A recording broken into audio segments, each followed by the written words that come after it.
Well, good afternoon, ladies and gentlemen, and welcome to Grumman Pilot's YouTube channel, directly supporting the Grumman Pilot Association.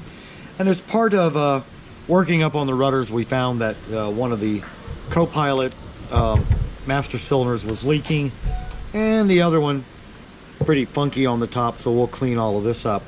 But we have it all apart now, and we just wanted to go over some of the discussion of some of the pieces that we found and where everything hides. So this is a Gerdes. Within the body of itself, there's a big long spring.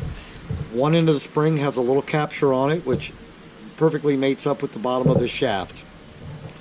Now, the O-rings hide in a variety of places. There's one O-ring right here that hides up in this groove, and this goes on your top one. You have to take off the threaded nut and the locking nut to get it off. Now, the good thing is you need to examine where this shaft is in this position, and on our airplanes, the top of this shaft should be perfectly flush with the top of the that. So we put it back together, we get it in the right, so our rudder pedals will be in the same place we're used to having them, not too far forward, not too far backwards. So that takes care of the locking nut. Within this, in the center, I don't know if it's going to show up on the camera real well, but there's a groove in here. Come up a little bit. There you go. There's a groove in there, and that's where this little tiny O-ring hides.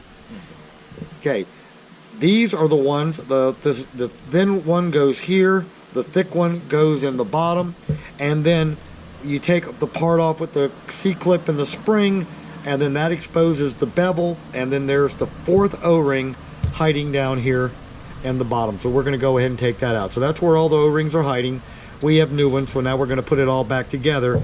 But, you know, get your A&P, order some O-rings, and have some fun rebuilding these. So we hope you found all of this useful and informative.